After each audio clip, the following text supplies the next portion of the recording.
ओम शांति। आज 21/4/25 के बाबा के महावाक्य सुन रहे हैं। बाबा ने कहा, मीठे बच्चे, बाप आया है तुम्हें करंट देने। तुम देही अभिमानी होंगे, बुद्धि योग एक बाप से होगा तो करंट मिलेगी। करंट कैसे मिलेगी?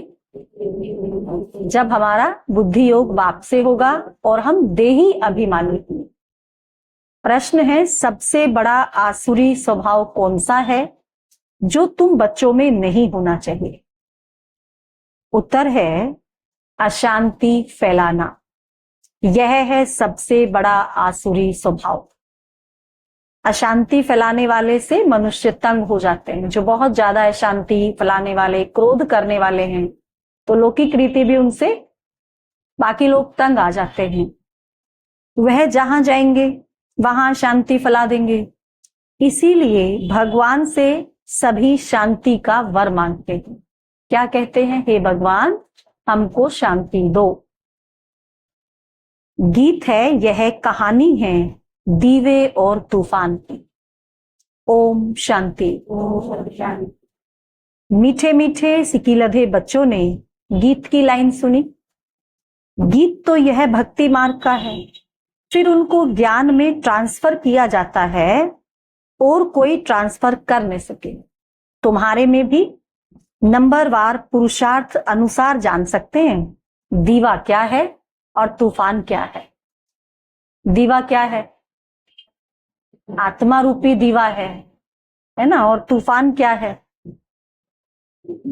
जो आत्मा की ज्योति को बुझाने के लिए बातें आती हैं, परिस्थितियां आती हैं, वो तूफान है। बच्चे जानते हैं आत्मा की ज्योति उझाई हुई है। धीरे धीरे आत्मा की ज्योति बुझती गई ना, तो अभी बहुत कम हो गई। अब बाप आए हैं ज्योति जगाने के लिए। नाम मात्र के लिए रह गई थी ना ज्योति बिल्कुल। फिर बाबा अभी आए हैं फिर से वैसी ही ज्योति जगाने के लिए जैसी पहले थी। कोई मरते हैं तो भी दीवा जलाते हैं। कोई शरीर छोड़कर जाती है आत्मा तो दीवा जलाकर रखते हैं। आत्मा गई ना तो उसको रास्ता दिखाई दे। उसकी बड़ी खबरदारी रखते हैं। क्या खबरदारी रखते हैं? कि दीवा कहीं बुझ ना जाए। तो समझते हैं अगर बुझ गया तो आत्मा को अंधियारे से जाना पड़ेगा, इसीलिए दीवा जलाते हैं। अब सतयुग में तो यह बातें होती नहीं। सतयुग में ऐसे थोड़ी ना कोई आत्मा शरीर छोड़ेगी तो दिया जलाएंगे। वहां जलाएंगे? ऐसे नहीं जलाएंगे। वहां तो सोझरे में होंगे। भूख आदि की भी बात ही नहीं। वहां तो बड़े माल मिलते हैं, बहुत माल मिलते हैं खाने को, 36 प्रकार के भोजन। यहां है घोर अंधियारा। छीछी दुनिया है ना। ये दुनिया कैसी है? छीछी दुनिया है। सब आत्माओं की ज्योति उझाई हुई है। सबसे जास्ती ज्योत तुम्हारी उझाई हुई है। जो सबसे पहले आए तो ज्योति भी पहले किसकी बुझेगी? क्योंकि द्वापर में जो सबसे पहले आए। द्वापर में कौन आए सबसे पहले? जो त्रेता में थे, वही तो पहले द्वापर में आएंगे। तो सबसे ज्यादा जो ज्योति बुझेगी किसकी बुझेगी? उन्हीं की बुझेगी। तो खास तुम्हारे लिए ही बाप आते हैं। बाबा कहते तुम्हारे लिए ही बाबा आते हैं। तुम्हारी ज्योति उझा गई है, अब करंट कहां से मिले? ज्योति बिल्कुल बुझ गई है तो करंट कहां से मिले? बच्चे जानते हैं करंट तो बाप से ही मिलेगी। बाबा के सिवाय आत्मा को कहीं से करंट मिल सकती है? करंट जोर होती है तो बल्ब में रोशनी तेज हो जाती है। जितने ज्यादा वाट का बल्ब होगा उतनी ही तेज रोशनी देगा। तो अभी तुम करंट ले रहे हो बड़ी मशीन से। बहुत बड़ी मशीन से हमको करंट मिल रहा है। देखो बॉम्बे जैसे शहर में कितने ढेर आदमी रहते हैं, कितनी जास्ती करंट चाहिए। जरूर इतनी बड़ी मशीन होगी। करंट बनाने वाले भी, करंट देने वाले भी मशीन कितनी बड़ी बड़ी होंगी, जहां पर जास्ती मनुष्य रहते होंगे। यह है बेहद की बात। तो सारे दुनिया की आत्माओं की ज्योति बुझी हुई है। अभी तो जितनी भी आत्माएं हैं दुनिया में, सबकी ज्योति बुझ गई है। उनको करंट देना है। उन सभी आत्माओं को करंट देना है। मूल बात बाप समझाते हैं, बुद्धि योग बाप से लगाओ, अपना बुद्धि का कनेक्शन बाप से जोड़ो। कैसे मिलेगी पावर? जब कनेक्शन जोड़ेंगे।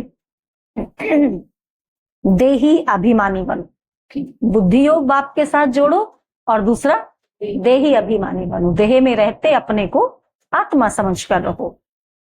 कितना बड़ा बाप है, सारी दुनिया के पतित मनुष्यों को पावन करने वाला सुप्रीम बाप आया हुआ है। दुनिया में कितने मनुष्य आत्माएं हैं? सारी मनुष्य आत्माओं को जो कि पतित बन चुकी है, उनको पावन बनाने वाला कौन है? एक ही सुप्रीम बाप है। सारी दुनिया के मनुष्य मात्र की ज्योति जगाते हैं। बाप कौन है, कैसे ज्योत जगाते हैं, यह तो कोई नहीं जानते। जानते तो कोई नहीं ना। उनकी ज्योत, उनको ज्योति स्वरूप भी कहते हैं, फिर सर्वव्यापी भी कहते हैं। उनको ज्योति स्वरूप भी कहते और फिर सर्वव्यापी भी कह देते हैं। ज्योति स्वरूप को बुलाते हैं। क्यों बुलाते हैं? ज्योति स्वरूप को क्यों बुलाते हैं? क्योंकि ज्योति बुझ गई है। साक्षात्कार भी होता है अखंड ज्योति का, भक्ति में भी होता है अखंड ज्योति का साक्षात्कार। दिखलाते हैं। अर्जुन ने कहा मैं तेज सहन नहीं कर सकता, ऐसा दिखाते हैं शास्त्रों में कि अर्जुन ने कहा इतना तेज मैं बर्दाश्त नहीं कर सकता, बहुत करंट है। तो अब इन बातों को तुम बच्चे समझते हो, इन बातों को अभी तुम बच्चे ही समझते हो। सबको समझाना भी यह है कि तुम आत्मा हो। सबको समझाना है कि तुम आत्मा हो, ये शरीर तुम नहीं हो, ये बात सबको समझानी है। आत्माएं ऊपर से यहां आती हैं। पहले पवित्र आत्मा है, उनमें करंट है। जब आत्मा ऊपर से आती है तो कैसी आती है? पवित्र आत्मा आती है, उसमें भरपूर करंट होता है, सतो प्रधान होती है। गोल्डन एज में पवित्र आत्माएं हैं, फिर उनको अपवित्र भी बनना है। गोल्डन एज में आत्माएं कैसी होती हैं? सतो प्रधान पवित्र, फिर धीरे धीरे अपवित्र बनती हैं। जब अपवित्र बनते हैं तब गॉड फादर को बुलाते हैं। जब अपवित्र बन जाते हैं तो गॉड फादर को बुलाते हैं। किस लिए? कि फिर से आकर के पावन बनाओ। बुलाते हैं कि आकर लिबरेट करो, अर्थात तो दुख से मुक्त करो। लिबरेट करना और पावन बनाना दोनों का अर्थ अलग अलग है।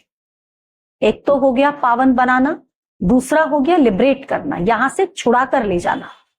तो पहले पावन बनाएंगे फिर लेकर के जाएंगे। जरूर कोई से पतित बने हैं तब तो कहते हैं हे बाबा आओ। जरूर किसी ने पतित बनाया तब तो कहते हैं हे बाबा आओ, आकर हमको लिबरेट करो, छुड़ाओ हमको इनसे। तो आकर हमको लिबरेट भी करो और पावन भी बनाओ। यहां से शांति धाम ले चलो। वो शांति याद आती है ना, अपनी शांति, अपनी कोई भी चीज है, भले हमारे पास वो किसी समय पर नहीं है, लेकिन हमारी चीज कभी रही है तो याद तो आएगी ना। तो शांति क्या थी? हमारी अपनी थी। तो जब हम अशांत होते हैं तो हमें शांति याद आती है। फिर कौन याद आता है? शांति देने वाला भी याद आता है। तब हम क्या कहते हैं? हे भगवान आओ हमको शांति दो। तब उसको बुलाते हैं, शांति का वर दो। अब आपने समझाया है यहां शांत में तो रह नहीं सकते, इस समय तो यहां शांत में नहीं रह सकते। शांति तो है ही शांति धाम। सतयुग में एक धर्म एक राज्य है तो शांति रहती है। सतयुग में एक धर्म है एक राज्य है तो शांति रहती है, कोई हंगामा नहीं। यहां मनुष्य तंग होते हैं अशांति से, यहां मनुष्य अशांति से तंग हो जाते हैं। एक ही घर में कितना झगड़ा हो पड़ता है। समझो स्त्री पुरुष का झगड़ा है तो माँ बाप, बच्चे, भाई बहन आदि सब तंग हो पड़ते हैं। एक ही घर में रहते हैं माता पिता, बच्चे, और उन बच्चों के ग्रैंड पेरेंट्स एक साथ रहते हैं। अब माता पिता में झगड़ा हुआ तो उनके माता पिता भी परेशान होंगे और उनके बच्चे भी परेशान होंगे। तो स्त्री पुरुष में झगड़ा होता है तो माँ बाप, बच्चे, भाई बहन सब तंग हो पड़ते हैं। तो अशांति वाला मनुष्य जहां जाएगा वहां अशांति ही फैलाएगा, क्योंकि आसुरी स्वभाव है ना। आसुरी स्वभाव वाला क्या करेगा? आसुरी ही कार्य करेगा, असुर वाले कार्य। अभी तुम जानते हो सतयुग है, क्या है सतयुग? सुख धाम। सतयुग क्या है? सुख धाम। सुखी सुख है ना वहां, तो सुख धाम। वहां सुख और शांति दोनों है ना, लेकिन कहेंगे क्या? सुख धाम। सतयुग को शांति धाम तो नहीं कहेंगे, क्योंकि जितनी शांति शांति धाम में है उतनी शांति तो नहीं हो सकती ना। और शांति धाम में सुख नहीं है, वहां पता ही नहीं सुख क्या होता है। तो इसीलिए परम धाम को कहते शांति धाम और सतयुग को कहते सुख धाम। और वहां परम धाम में तो सिर्फ शांति है, उनको कहा जाता है स्वीट साइलेंस हो। मुक्ति धाम वालों को सिर्फ इतना ही समझाना होता है। मुक्ति धाम वालों को, जो मुक्ति धाम में जाएंगे, मतलब जिन्हें सिर्फ मुक्ति ही चाहिए, उनको क्या समझाएंगे कि तुमको मुक्ति चाहिए तो बाप को याद करो। तुमको मुक्ति चाहिए ना, तो बाप को याद करो। मुक्ति के बाद जीवन मुक्ति जरूर है। पहले जीवन मुक्त होते हैं, फिर जीवन बंध में आते। आधा आधा है ना। सतो प्रधान से फिर सतो रजो तमो में जरूर आना। पिछाड़ी में जो एक आधा जन्म लिए आते होंगे, जो लास्ट में पिछाड़ी में जिनका एक आधी जन्म होता है, वह क्या सुख दुख का अनुभव करते होंगे? एक ही जन्म में सारी चीज उनको तो मिलनी है ना, फिर तो वो क्या ही अनुभव करेंगे सुख और दुख का? तुम तो सारा अनुभव करते हो, आदि से अंत तक रहते हैं तो सारा अनुभव करते हैं। तुम जानते हो इतने जन्म हम सुख में रहते हैं, हमको मालूम है कि इतने जन्म हम सुख में रहते हैं। कितने जन्म रहते हैं सुख में? 21 जन्म तो भरपूर सुख है, और उसके बाद क्या एकदम से दुख आ जाता है? बाबा क्या कहता है? तुम 1/3 तो सुख पाते हो, 3 हिस्से तो तुम सुख पाते हो, और थोड़ा सा लास्ट में जाकर के तुमको दुख मिलता है। तो तुम जानते हो इतने जन्म हम सुख में रहते हैं, फिर इतने जन्म दुख में होते हैं। फलाने फलाने धर्म नई दुनिया में आ नहीं सकते। नई दुनिया में कितने धर्म होते हैं? एक ही धर्म होता है। कौन सा? आदि सनातन देवी देवता धर्म। और कोई धर्म वहां आ नहीं सकता। उनका पार्ट ही बाद में है। भल नया खंड है उनके लिए, जैसे कि वह नई दुनिया है। जैसे बोधि खंड, क्रिश्चियन खंड नया हुआ ना, तो उनको भी सतो रजो तमो से पास करना है। वो आत्माएं भी जब फर्स्ट टाइम आएंगी तो अपनी कौन सी अवस्था में आएंगी? सतो प्रधान अवस्था में। उनको भी सतो प्रधान, सतो रजो तमो से पास करना है। झाड़ में भी ऐसे होता है ना, आहिस्ते आहिस्ते वृद्धि होती जाती है। नया झाड़ निकलता है, पहले कितने पत्ते आते हैं? 2 पत्ते आते हैं, फिर 4 होते हैं, फिर धीरे धीरे बढ़ते जाते हैं। और जब बढ़ते हैं ना, जितने ज्यादा बढ़ते हैं तो उसके डबल डबल डबल कितने होते चले जाते हैं। फिर तो कितना बड़े हो जाए, फिर बाद में पत्ते गिन सकते हैं? बाद में तो पत्ते गिन भी नहीं सकते। तो आहिस्ते आहिस्ते वृद्धि होती जाती है। पहले जो निकले वह नीचे ही रहते हैं। देखा है ना नए नए पत्ते कैसे निकलते हैं? ऊपर ही निकलेंगे नए नए पत्ते। छोटे छोटे हरे पत्ते निकलते रहते हैं, फिर बोर फूल निकलता है। नया झाड़ बहुत छोटा है। जो नया झाड़ है हमारा बहुत छोटा है। नया बीज डाला जाता है, उनकी पूरी परवरिश नहीं होती है तो सड़ जाता है। नया बीज डालेंगे, पूरी परवरिश नहीं करेंगे, उसको खाद पानी नहीं देंगे तो क्या होगा? सड़ जाएगा। तुम भी पूरी परवरिश नहीं करते हो तो सड़ जाते हैं। बाप आकर मनुष्य से देवता बनाते हैं, फिर उसमें नंबरवार बनते हैं। बाबा आकर मनुष्य से देवता बना रहा है, लेकिन पढ़ाई तो सब एक जैसी पढ़ रहे हैं। सब एक जैसे बनेंगे क्या? कैसे बनेंगे? नंबरवार बनेंगे। राजधानी स्थापन होती है, बहुत फेल हो पड़ते हैं। पढ़ाई है ना, तो कोई तो फर्स्ट क्लास पास होता है, कोई पास होता है, कोई फिर फेल भी हो पड़ता है। बच्चों की जैसी अवस्था है ऐसा प्यार बाप से मिलता है। बच्चों की जैसी अवस्था वैसा बाप से प्यार मिलता है। कई बच्चों को बाहर से भी प्यार करना होता है। कोई कोई लिखते हैं बाबा हम फेल हो गए, पतित बन गए। अब बाबा ऐसे तो नहीं कहेगा मैं तुमसे नफरत करता हूं, प्यार तो करेगा ना। तो कई बच्चों को बाहर से प्यार करना होता है। कोई कोई लिखते हैं बाबा हम फेल हो गए, पतित बन गए। अब उनको कौन हाथ लगाएगा? वह बाप की दिल पर चढ़ नहीं सकते। पवित्र को ही बाबा वर्षा दे सकते हैं। पहले एक एक से पूरा समाचार पूछ पोता मेल लेते हैं। बाबा पहले एक एक से पूरा समाचार पूछकर पोता मेल लेते हैं। जैसी अवस्था वैसा प्यार, जैसी बच्चे की अवस्था वैसा बाप का प्यार। बाहर से भल प्यार करेंगे, बाहर से भल प्यार करेंगे, लेकिन अंदर जानते हैं यह बिल्कुल ही बुद्धू है, सर्विस कर नहीं सकते। ख्याल तो रहता है ना, अज्ञान काल में अज्ञान काल में बच्चा अच्छा कमाने वाला होता है तो बाप भी बहुत प्रेम से मिलेगा। लायक बच्चा होगा तो लौकिक बाप भी कितना प्यार करता है, नालायक को करेगा उतना, भले दिखाएगा नहीं लेकिन अंदर से उतना प्यार आएगा नहीं ना। तो यहां भी ऐसे है, बच्चे बाहर में भी सर्विस करते हैं ना, भल कोई भी धर्म वाला, उनको समझाना चाहिए। ऐसे नहीं कि ये तो फलाने धर्म की आत्मा है, इसको क्या समझाना, नहीं। कोई भी धर्म की आत्मा है, हमें हर धर्म की आत्मा को पिता का परिचय देना, क्योंकि हर आत्मा आखिर उनका ही बच्चा है। बाप को लिबरेटर कहा जाता है ना, लिबरेटर और गाइड कौन है, उनका परिचय देना है। सुप्रीम गॉड फादर आते हैं, सबको लिबरेट करते हैं। सुप्रीम गॉड फादर किस लिए आए हैं? सबको लिबरेट करने के लिए आए हैं। बाप कहते हैं तुम कितने पतित बन गए हो।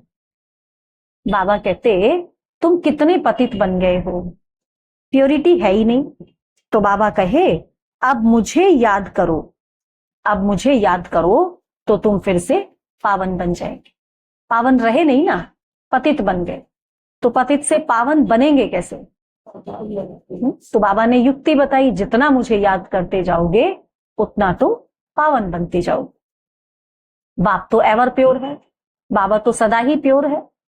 बाकी सब पवित्र से अपवित्र जरूर बनते हैं सिवाय बाप के। पुनर्जन्म लेते लेते उतरते आते हैं। इस समय सब पतित हैं, इसीलिए बाप राय देते हैं बच्चे तुम मुझे याद करो तो पावन बन जाएंगे। इस समय सारी दुनिया पतित है, सब मनुष्य मात्र पतित है। तो बाबा ने हमको क्या कहा कि जितना तुम मुझे याद करते जाएंगे उतना पावन बनते जाएंगे। अब मौत तो सामने खड़ा है, मौत का तो बाजार लगा है, रोज कितना होलसेल में मौत हो रही है। पुरानी दुनिया का अब अंत है, माया का पोंप कितना है, इसीलिए मनुष्य समझते हैं यह तो स्वर्ग है। माया का इतना पोंप है ना, तो जो माया से घिरे हुए हैं वो क्या समझते हैं, ये तो स्वर्ग है, हम तो जैसे स्वर्ग में ही रह रहे हैं। एरोप्लेन, बिजलियां आदि क्या क्या है, यह सब माया का पोंप है। यह अब खत्म होना है, ये सब बहुत जल्दी खत्म होने वाला है। फिर स्वर्ग की स्थापना हो जाएगी, लेकिन ये सब खत्म कब होगा? उससे पहले स्वर्ग की स्थापना होगी। जैसे ही स्थापना का कार्य पूरा होगा ये नकली स्वर्ग खत्म हो जाएगा। तुम्हारे पास बहुत अच्छे अच्छे कारीगर लोग भी आएंगे, तुम्हारे पास बहुत अच्छे अच्छे कारीगर लोग भी आएंगे। अब यह सब स्वर्ग में कैसे जाएंगे? जरूर जानकारी वाला चाहिए ना। अब स्वर्ग में अच्छे अच्छे कारीगर भी तो चाहिए। वहां हमारे महल कौन बनाएगा, हमारे लिए सारी व्यवस्थाएं कौन करेगा? जो अच्छे अच्छे कारीगर होंगे वो आएंगे, सुनेंगे, बाबा का बनेंगे, लेकिन बहुत ज्यादा पुरुषार्थ नहीं करेंगे। फिर वो हमारे लिए जाकर सारी व्यवस्थाएं करेंगे। वह राजाई में तो आएंगे नहीं, फिर भी तुम्हारी प्रजा में आ जाएंगे। इंजीनियर आदि सीखे हुए अच्छे अच्छे कारीगर आएंगे। यह फैशन सारा बाहर विलायत से आता जाता है, तो बाहर वालों को भी तुम्हें शिव बाबा का परिचय देना है। बाप को याद करो, तुमको भी योग में रहने का ही पुरुषार्थ बहुत करना है। योग में रहने का पुरुषार्थ बहुत करना है और बहुत काल का करना है। इसमें ही माया के तूफान बहुत आते हैं।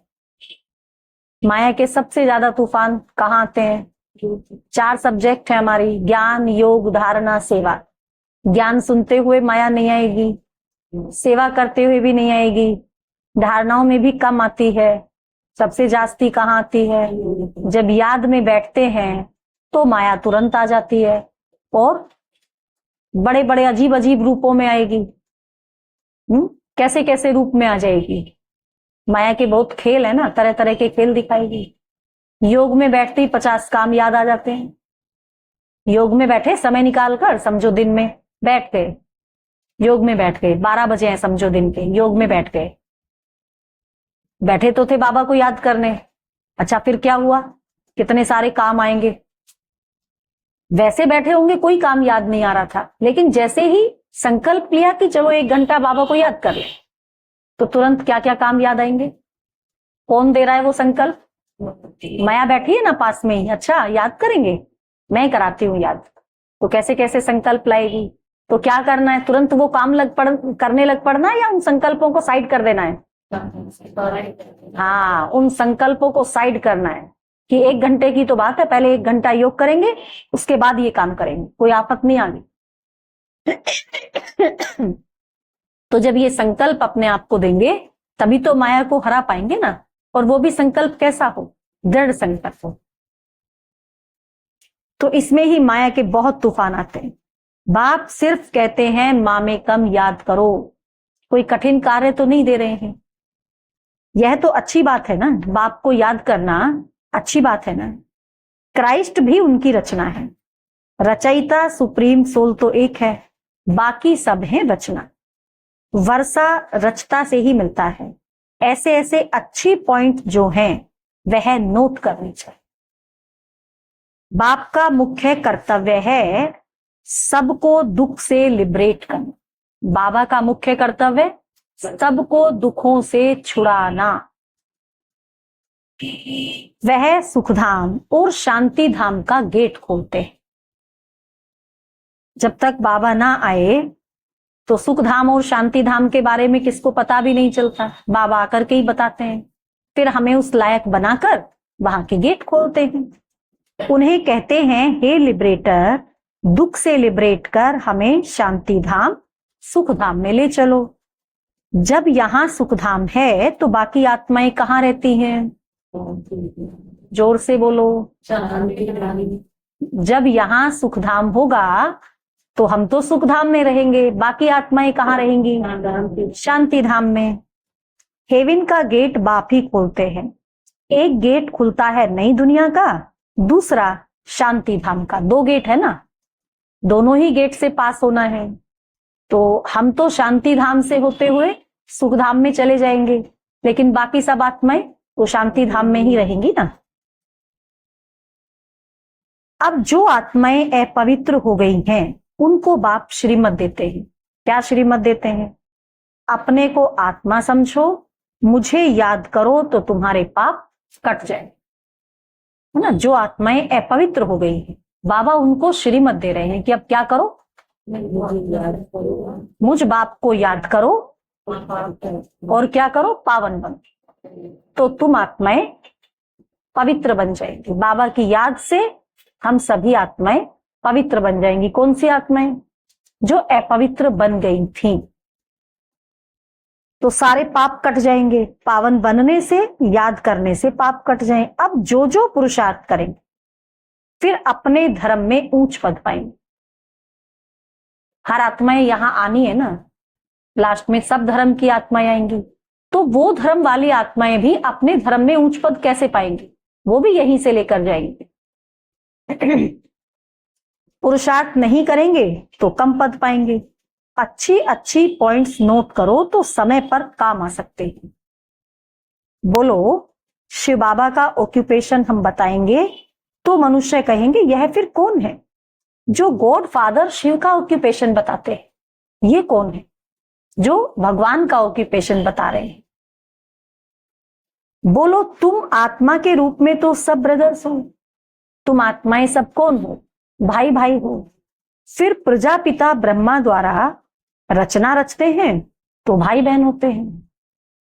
पहले सब आत्माएं कौन है, आत्मा रूप में सब भाई भाई हैं, एक परमात्मा की संतान है। फिर जब ब्रह्मा के द्वारा रचना रचते हैं तो हम क्या हो जाते हैं आपस में, ब्रह्मा की रचना भाई बहन।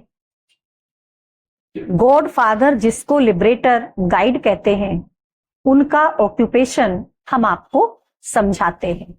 ऐसे ऐसे बाबा कहते हैं सबको समझाओ। जरूर हमको गॉड फादर ने बताया है तब आपको बताते हैं, हम आपको क्यों समझा पा रहे हैं। ऐसे कहेंगे ना, हम सबको समझाएंगे तो ऐसे कह सकते हैं कि हम आपको कैसे समझा पा रहे हैं, क्यों समझा पा रहे हैं, क्योंकि हमको गॉड फादर ने समझाया है इसीलिए हम आपको समझा रहे हैं। सन शोज फादर, बच्चे ही बाप का नाम बाला करते हैं। यह भी समझाना चाहिए आत्मा बिल्कुल छोटा स्टार है, इन आंखों से उनको देखा नहीं जाता है, दिव्य दृष्टि से साक्षात्कार हो सकता है, बिंदी है, देखने से फायदा थोड़ी हो सकता है। अब देखें भी, आत्मा बिंदी का साक्षात्कार हो जाए, पहली बात तो पता ही नहीं चलेगा, आत्मा बिंदी सामने से निकलकर चली भी गई, और चलो निकलकर चली भी गई, हमने देख लिया तो क्या ही फायदा हो गया उससे, कोई फायदा हुआ? फायदा किससे होगा? फायदा तो परमात्मा से कनेक्शन जोड़कर होगा। तो बाप भी ऐसे ही बिंदी है, उनको सुप्रीम सोल कहते हैं। सोल एक जैसा ही है परंतु वह सुप्रीम है, नॉलेजफुल है, ब्लसफुल है, लिबरेटर और गाइड है। उनकी बहुत महिमा करनी पड़े। जरूर बाप आएंगे तब तो साथ ले जाएंगे ना। बाप कैसे साथ ले जाएंगे? आएंगे तब साथ लेकर के जाएंगे, आकर नॉलेज देंगे। बाप ही बतलाते हैं आत्मा इतनी छोटी है, मैं भी इतना हूं। नॉलेज भी जरूर कोई शरीर में प्रवेश कर देंगे।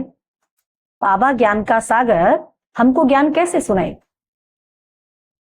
जरूर किसी तन में प्रवेश करेगा, मनुष्य तन ही चाहिए नॉलेज देने के लिए। तो बाबा कहते आत्मा के बाजू में आकर ही बैठूंगा। बाबा कहे मेरे में पावर है, ऑर्गन्स मिल गए तो मैं धनी हो गया। इन ऑर्गन्स द्वारा बैठ समझाता हूं। इनको एडम भी कहा जाता है। किनको? जिनके तन में बैठ करके बाबा समझा रहे हैं। एडम है पहला पहला आदमी। मनुष्यों का सिजरा है ना, यह माता पिता भी बनते हैं, इनसे फिर रचना होती है, परंतु पुराना इनसे रचना होती है पुराना परंतु एडोप्ट किया है तो ये भी पुराना ही, लेकिन एडोप्ट हो गया तो नई रचना हो गई ना। नया नया पिता मिला, नई नई माँ मिलती है, तो बच्चे को कोई एडोप्ट करता है तो उसके लिए तो नया हो गया ना सब कुछ, नए माता पिता, नया परिवार, नया वो खुद हो गया। तो बाबा कहते हैं पुराना परंतु एडोप्ट किया है। नहीं तो ब्रह्मा कहां से आया? ब्रह्मा कहां से आया? ब्रह्मा का कोई बचपन दिखाते हैं? सीधा बूढ़ा दाढ़ी वाला ब्रह्मा 3 मुख वाला दिखा दिए, कहां से आया? कोई तो राज होगा ना। लेकिन अब तो राज समझ गए कि बूढ़ा ब्रह्मा कहां से आ गया, क्योंकि बाबा आए ही उस एज में। शिव बाबा ने ब्रह्मा के तन में उसी एज में प्रवेश करके उनको ब्रह्मा नाम दिया। ब्रह्मा के बाप का नाम कोई बताए? ब्रह्मा विष्णु शंकर, यह किसकी तो रचना होंगी ना। रचयिता तो एक ही है, बाप ने तो इनको एडोप्ट किया है। यह इतने छोटे बच्चे बैठ सुनाएंगे तो कहेंगे यह तो बहुत बड़ी नॉलेज है। जिन बच्चों को अच्छी धारणा होती है उन्हें बहुत खुशी रहेगी। जो जितना धारणा युक्त होंगे उतनी ही ज्यादा उनकी खुशी बढ़ती जाएगी। उन्हें कभी उबासी नहीं आएगी। उबासी खाते हैं ना आलस में बैठ कर, वो नहीं आएगी। फिर कोई समझने वाला नहीं होगा तो उबासी देता रहेगा। यहां तो तुमको कभी उबासी नहीं आनी चाहिए। जिनको उबासी आती है वो ध्यान से सुने। यहां बैठकर भी उबासी आ रही है तो क्या वैल्यू की भगवान की? इसका मतलब तो हमको आलस आ रहा है ना। उबासी कब आती है? जब आलस आता है। कमाई के समय कभी उबासी नहीं आती। ग्राहक नहीं होंगे, धंधा ठंडा होगा तो उबासी आती रहेगी। यहां भी धारणा नहीं होती है। कोई तो बिल्कुल समझते नहीं है, क्योंकि देह अभिमान के कारण समझते नहीं। देही अभिमानी हो बैठ नहीं सकेंगे। कोई न कोई बाहर की बातें याद आ जाएंगी, पॉइंट्स आदि भी नोट नहीं कर सकेंगे। शुरूढ़ बुद्धि झट नोट करेंगे। जो शुरूढ़ बुद्धि होंगे वे अच्छी अच्छी पॉइंट्स को झट नोट कर लेंगे कि यह पॉइंट्स बहुत अच्छी है। स्टूडेंट्स की चलन भी टीचर को देखने में आ जाती है। सेंसिबल टीचर की नजर सब तरफ फिरती रहती है। सब तब तो सर्टिफिकेट देते हैं पढ़ाई का। जो सेंसिबल टीचर होगा उसकी नजर हर बच्चे पर होगी, तब तो सर्टिफिकेट देगा ना। मैनर्स का सर्टिफिकेट निकालते हैं। कितना एब्सेंट रहा वह भी निकालते हैं। कितना मैनर्स रहा, कितना एब्सेंट रहा, सारी चीजें निकालनी होती हैं। यहां तो भल प्रेजेंट होते हैं परंतु समझते कुछ नहीं। भल प्रेजेंट है लेकिन यहां होते भी यहां नहीं है।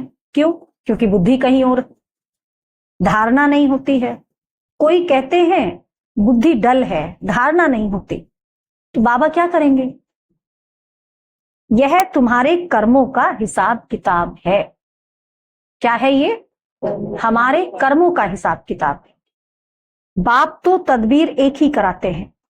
सबको एक ही पढ़ाई पढ़ा रहे हैं, अलग अलग तो नहीं पढ़ा रहे हैं। सबकी पढ़ाई एक जैसी है। तुम्हारी तकदीर में नहीं तो क्या करेंगे? तदबीर तो एक जैसी दे रहे हैं लेकिन तकदीर में नहीं है तो बाप भी क्या करे? स्कूल में भी कोई पास कोई फेल होते हैं, तो यह भी बेहद की पढ़ाई है जो बेहद का बाप पढ़ाते हैं। और धर्म वाले गीता की बात नहीं समझेंगे।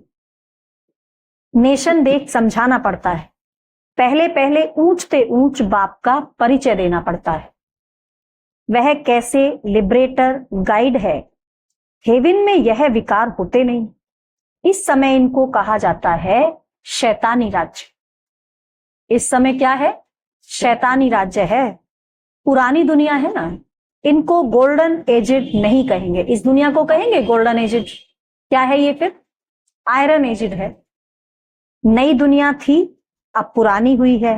बच्चों में जिनको सर्विस का शौक है, बच्चों में जिनको सर्विस का शौक है तो पॉइंट्स नोट करना चाहिए। अच्छे अच्छे पॉइंट्स नोट कर लेने चाहिए।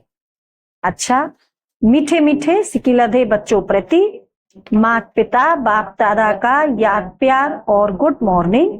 रूहानी बाप की रूहानी बच्चों को नमस्ते।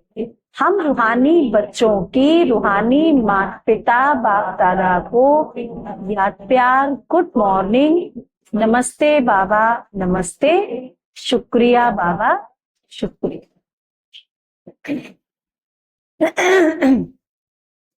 धारणा के लिए मुख्य सार। पहला पॉइंट है पढ़ाई में बहुत बहुत कमाई है, इसीलिए कमाई खुशी खुशी से करती थी।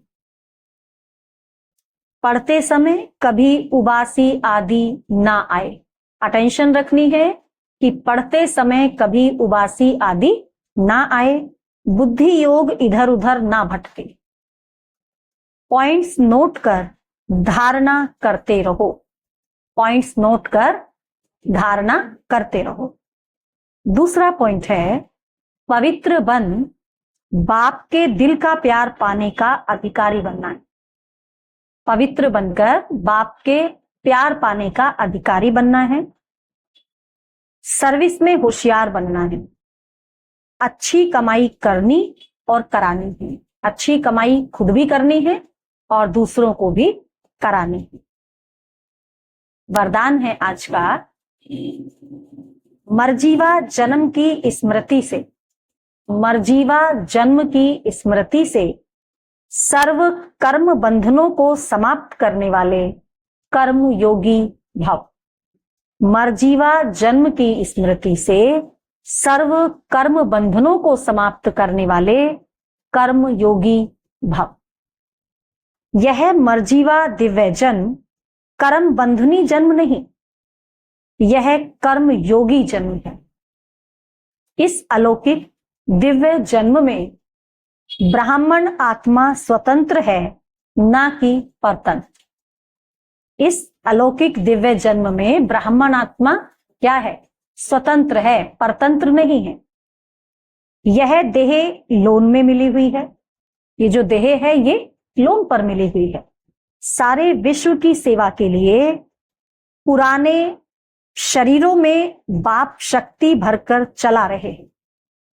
सारे विश्व की सेवा के लिए बाबा ने हमको निमित्त बनाया ना, सारे विश्व की सेवा के लिए। तो सारे विश्व की सेवा के लिए पुराने शरीरों में बाप शक्ति भरकर चला रहे हैं। जिम्मेवारी बाप की है, ना कि आप कौन है? केवल निमित्त हैं। तो जिम्मेवारी किसकी है? जिसने निमित्त बनाया है। बाप ने डायरेक्शन दिया है कि कर्म करो, आप स्वतंत्र हो, चलाने वाला चला रहा है। इसी विशेष धारणा से कर्म बंधनों को समाप्त कर कर्म योगी बनो। इसी विशेष धारणा से कर्म बंधनों को समाप्त कर कर्म योगी बनो। स्लोगन है, समय की समीपता का फाउंडेशन है, समय की समीपता का फाउंडेशन है बेहद की वैराग्य वृत्ति। समय समीप कैसे आएगा? समय को समीप किसको लाना है? हमको लाना है। कैसे लाएंगे?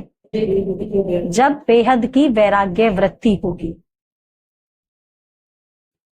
अव्यक्त इशारे, कंबाइंड रूप की स्मृति से सदा विजयी बनो।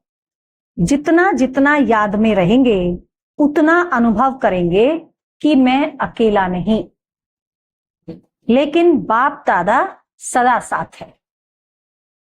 कोई भी समस्या सामने आए तो यही स्मृति रहे कि मैं कंबाइंड हूं। कोई भी सामने आए तो यही स्मृति में रहे कि मैं कंबाइंड हूं, तो घबराएंगे नहीं। कैसी भी समस्या आ जाए, कितनी भी बड़े से बड़ी समस्या आ जाए, बस क्या याद रहे? कंबाइंड शब्द याद है, तो घबराएंगे नहीं। कंबाइंड रूप की स्मृति से कोई भी मुश्किल कार्य सहज हो जाए। अपने सब बोझ बाप के ऊपर रख स्वयं हल्के हो जाओ, तो सदा अपने को खुश नसीब अनुभव करेंगे और फरिश्ते के समान नाचते रहेंगे। अच्छा, ओम शांति।